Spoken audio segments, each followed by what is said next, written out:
Going into Lightfall day one, I didn't want to waste my time swapping builds or being locked to a single subclass for the whole campaign, especially since we will likely be testing out Strand throughout the story. Also, it is likely that the API will be down or very slow, so having Destiny Item Manager swap my builds in orbit will probably take even longer. To solve this problem, I made a single armor loadout on each of my characters that I can use with every subclass, even Strand, and I will still be powerful, and I'll show you how I did it.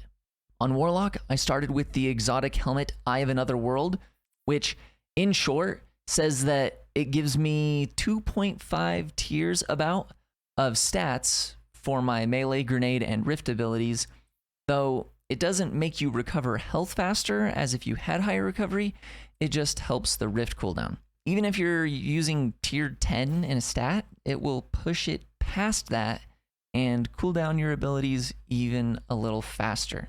Eye of Another World doesn't force you into a specific subclass and is probably the most useful across all subclasses in my opinion. However, I would also recommend checking out Fellwinter's Helm. Step 2 was to go through each of the subclasses and figure out what aspects and fragments I'd like to use for all of them. Then I was quickly able to see which stats I would be missing or gaining switching between them, and I used that info for step 3, which is D2 Armor Picker. I chose Warlock and Eye of Another World. I also set up my settings down here.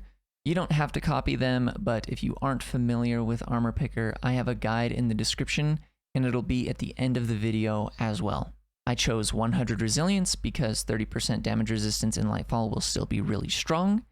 Then some high recovery, at least 30 intellect, but I actually chose to bump it up to 40 because I knew that when I was going to be using stasis, I was going to be having my intellect put down by 10 stats.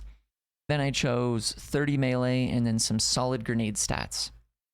Now, you could just take this and you'd be fine, but I chose a build that used some stat mods that I felt comfortable flexing around, and I didn't want to choose a build that needed 5 resilience mods to get to 100 resilience because then I wasn't going to be flexible. I chose one that had some other stat mods so that I could swap them mid-game more easily if I wanted to switch my subclass. The last thing I did, and you absolutely do not need to do this, is I forced Armor Picker to use my Artifice armor in a few of the mod slots, and then I min-maxed and I looked for a build that would be able to take advantage of the +3 stat mod that will be coming to Artifice armor in Lightfall.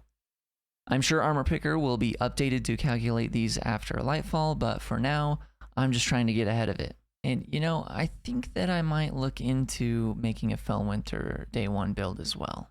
We'll see. Really quick, I'll go over some of the mods that I chose, even though we know that a bunch of them are changing in Lightfall, but just some generic, I just put some generic mods on it right now so you can at least maybe play with it a little bit now before Lightfall comes out, but know that you're obviously gonna have to change these, and there'll probably be even better ways to do it once Lightfall comes out. But in the helmet, I've got Bountiful Wells, I've got some orb makers. In the gloves, you know, just grenade kickstar. I've got an elemental ordnance for my grenade to make wells.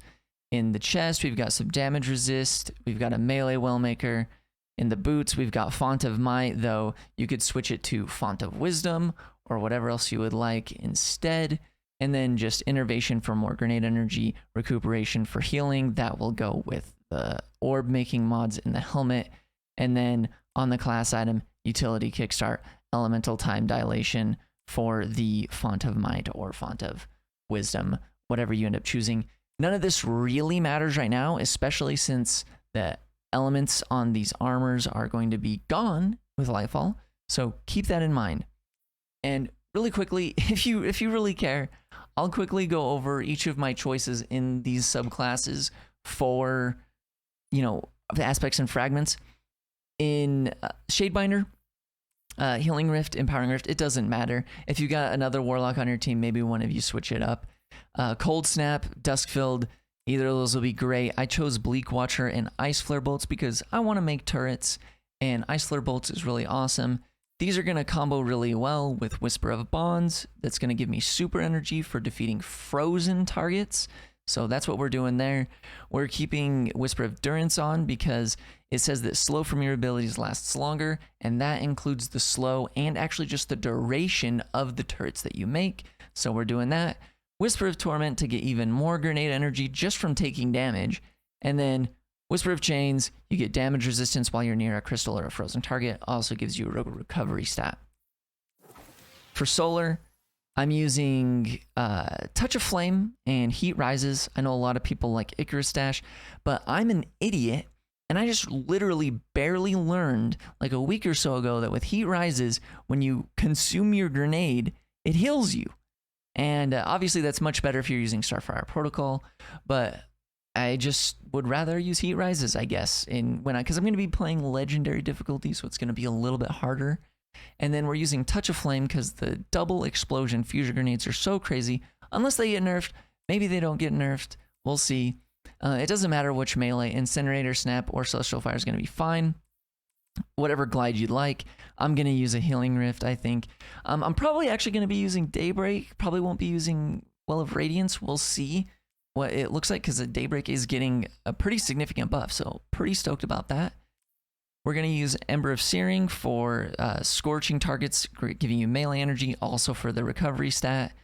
Char is making your ignition spread scorch, also discipline stat to negate my Ember of Torches, minusing my discipline stat for making my melee attack give me and my friends Radiant, and then Solace to make their Radiant and Restoration last longer.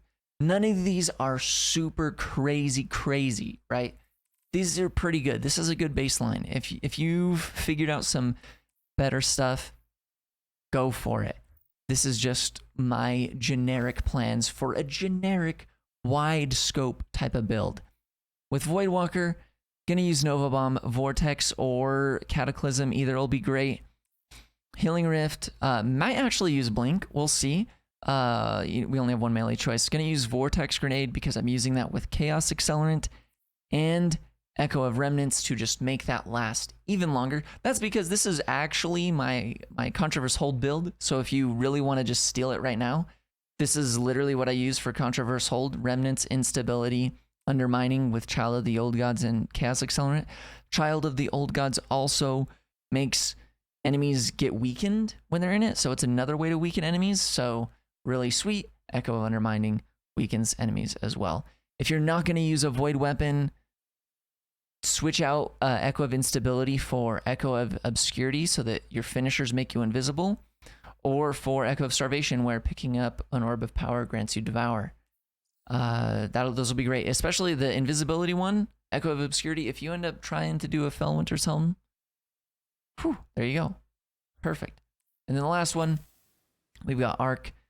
Might actually use Storm Trance. We'll see. Chaos Reach is pretty okay these days. We're going to be using Teleport Melee, Lightning Surge, and Arc Soul. Arc Souls have gotten crazy buffs in the PvE world. Even when, like a season ago. It's been out for a long time. So I'm just going to be using that probably.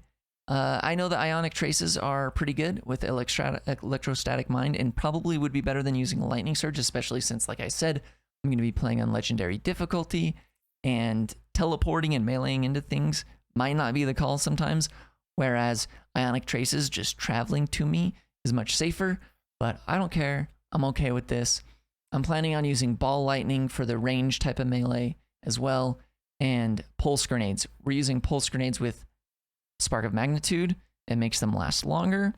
We're using Spark of Resistance for damage resistance when nearby enemies, because we're going to be nearby enemies, especially if we teleport in them with Lightning Surge.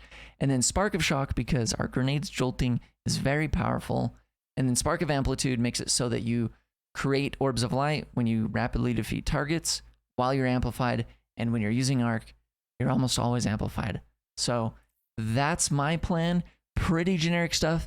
No super crazy combos to know about here, other than not being an idiot like me and knowing that Heat Rises, consuming your grenade, heals you. Sometimes that's the important thing to do. I used this a bunch when I was farming Master Keitel last week. It was crazy. Very useful for me. Now, if you also want to see what my look is here, what I'm using here. Now, I usually pride myself on using a variety of shaders, but I'm only using the Neopop Wave right now. And I just felt like it would be Lightfall-y to use this. And so we're using the Moonfang X7 gloves from the Prophecy Dungeon. We're using the Channeling Robes, which I believe are also from the Prophecy Dungeon. I know that there's a different version of these that come from actual Trials of Osiris. I also have those ones, but these ones, I liked the darker mid section in the background that were on the Channeling Robes. So I chose the Channeling Robes. Now we've got the Lucent Night boots. I'm pretty sure this is an ornament, so if you don't have it, you might have to actually buy it from Eververse if you care. I chose these because we got this zigzag of the pink. We got pink on our left leg, on our right arm, and then on our left upper arm here. I just think it looked pretty neat. Also, the back's pretty cool with the pink and the neon bluish 9 logos. And we've got the fragment of the Prime from Vault of Glass. So that's what we got. Hopefully you enjoyed.